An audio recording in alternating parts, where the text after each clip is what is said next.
Armored Core 6 has 3 different endings, depending on the choices you make throughout the game. Each of them has a different end boss, and today we'll be ranking those bosses in order of difficulty to find out which ending is truly the biggest pain in the ass.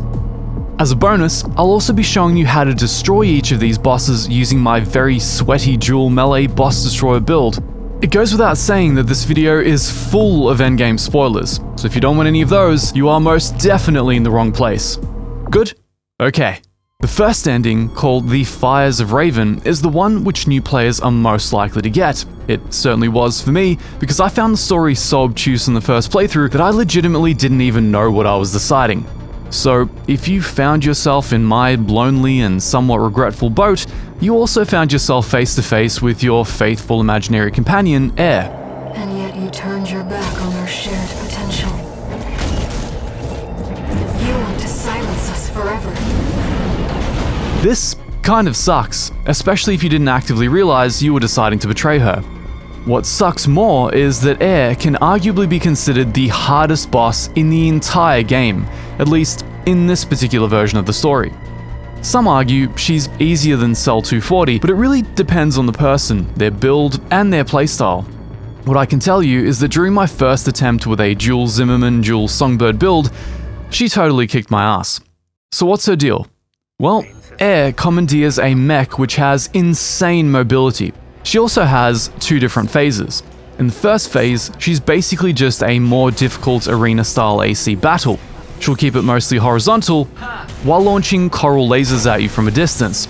She'll occasionally charge in very quickly to do big melee attacks, which luckily are reasonably easy to dodge, especially if we compare them to the melee attacks from another of our endgame bosses. Oh, just you wait. Your strategy can be to keep your distance while strafing heavily to avoid most of the lasers and looking for opportunities to knock her shield down. Once the shield is down, she'll be staggered and you'll have a window to get in there with the big hits. In this case, my pile bunker does the trick and kicks off her second phase. Now this is where things get actually challenging. Her mobility goes completely bonkers. So if, like me, you exclusively play using softlock, you're absolutely going to hate this form because you have no idea where the hell she is half the time. This is made worse by the fact that while you're trying to find her, she's doing these immediate melee dash attacks that completely eviscerate your AP. You're essentially praying to land a lucky hit in among all of her manic dashing so that she'll be staggered long enough for you to stick the pile bunker right up in there. In my first attempt, I took this battle vertical, and that was a huge mistake because her mobility is still crazy up there, while ours is not. On the ground, your energy will actually recharge and give you more ample opportunities to dodge and weave around. You have to keep it moving, and once you stagger her enough times, you'll eventually get the opportunity to land a finishing blow. Humanity wants to burn it all.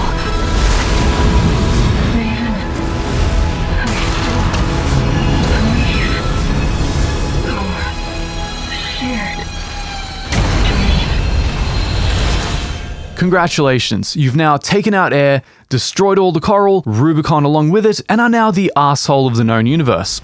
I hope that felt as rewarding to you as it did to me.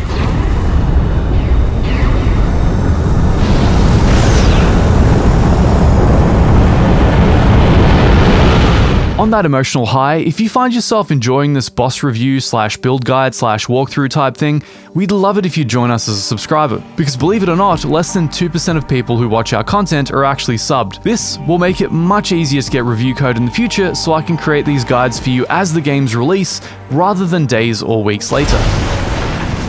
The second ending, called The Liberator of Rubicon, is also possible to get on your first playthrough. It just requires making the opposite mission decisions. In another bout of feel-goodness, this playthrough pits you against your faithful mentor, Handler Walter, after already massacring your way through Cinder Carla, Chatty, and a slew of other cool characters. But most importantly, not Rusty. One of the infamous Handler Walter sounds. So, Walter's been brainwashed and dumped into a coral mech to stop you, which is a bit weird since you'd expect that the corporations would actually want you to blow up Xylem rather than allowing it to destroy all the coral. But he keeps talking about his friends' wishes, them being the Observer Group, sworn to monitor and essentially destroy all the coral, so I guess he has very split loyalties at this point. Anyhow, Walter tries to stop you as Xylem re-enters into the atmosphere. Luckily, this is basically just a glorified AC battle. It is by far the easiest end boss battle of the three. It's not even close. This isn't even a warm-up compared to Air. It's basically just another arena stomping match. If you manage to stagger him and get a good pile bunker shot in, it's all over. There is no second phase to this battle. This makes me think that the developers intended this to be the first ending that a player encounters in Armored Core 6. If this was you, congratulations! It's not only the least soul-crushing battle, but also the lesser of the two soul-crushing story outcomes as well. Raven. One day, humanity and Coral will thrive together. You kept our potential safe. And now, we move on to the real deal, the true ending, available only on a New Game Plus playthrough after all the other missions have already been unlocked. The ending is called Alia Lacta Est and is by far the most high concept of the lot. It turns out that the independent mercenary oversight agency Allmind were operating behind the scenes and have a dastardly covert plan to fuse humanity with the Coral into a glorious new era via a process called Coral Release. Where have I seen that before? Evangelion Unit 1. A living god which we created. What blasphemy! Nope, just can't place it. Well, in this ultimate playthrough, you're of course facing the biggest, baddest boss of the entire game, an encounter that will push the very envelope of your ability as an AC pilot. That boss can only be... That's right, it's G5 Iguazu. Gun 5, can't tear yourself away from chatting with a tag-along? Why don't you start a sewing club together and stitch that damn mouth of yours shut? I'm not taking any more of your shit. I already get enough from Michigan every day of the week. I've been hit bad. Freelancer got lucky. Iguazu, how many ranks below you is Gum 13? You can count, right? No, I'm not kidding. The game keeps bringing him back for some reason. The narrative is that he's sick of you constantly taking him out, so he basically gives himself over to Allmind to be placed into a mech for one last hurrah. Throughout the battle, you're told that his body has limited time, so he already knows he's done. He just wants to take you down with him. It's pure vengeance at this point. This, in my opinion, is the single hardest battle in the entire game, and it's solely because of his third phase. But let's take it in order. In his first form, he'll take you on in a Mind Gamma core with a small entourage of other mechs. I would advise not wasting any time, ammo, or AP here. He'll charge up an energy weapon and come at you immediately, so cast the pulse armor as soon as the battle begins and charge him with your laser lance. If that doesn't immediately stagger him, blast him with the Zimmerman, then follow up with a charged pile bunker and it will immediately trigger the second phase. You don't want to get caught up in this phase of the battle because you will need all of your AP for the third form. The problem, if you run softlock like me, is that your targeting reticle struggles to stay on him and constantly jumps between all the other mechs. This is an absolute nightmare since you just end up wasting time, AP, and ammo, which you'll need to finish the battle. See, the problem with this battle is that some loadouts will literally run out of ammo before they can finish him. This is explicitly why I did this battle as a melee build.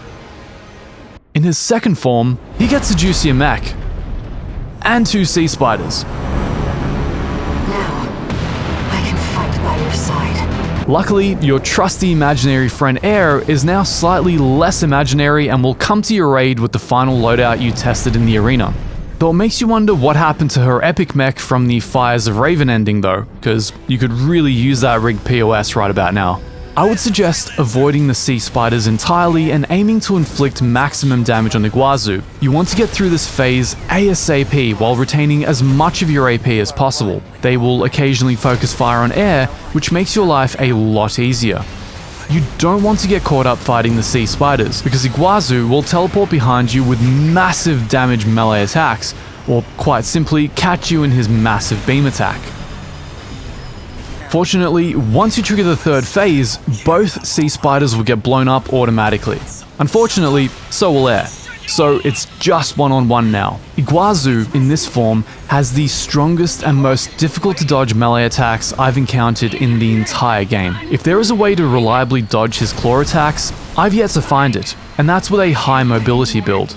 As such, my recommendation is to carry over as much AP into this phase as possible and just brute force him with your weaponry. Luckily, Saga knocks him down for quite a while, giving you plenty of time to bust out the pole bunker. Okay, so when it doesn't miss because the game is being a dick, it'll do a ton of damage. If you get lucky, you'll take him down before he takes you down, and the most annoying battle in the game will blissfully be over.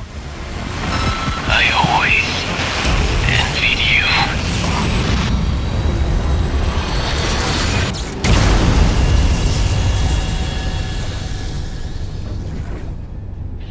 The Freelancer. Who had it all? Now you can enjoy spending time with your semi-kind-of-real-now girlfriend in the glorious unified Coral and Humanity future. Very Neon Genesis. I like. So then, what's the tier list? Well, I never thought I'd ever say this, but Iguazu is S+ tier. He is a proper dick to take out in that third form, and that makes him the most difficult encounter in the game. Air is A tier, around about the same as Cell 240, and old buddy handler Walter is a solid D-. Look at you, 621.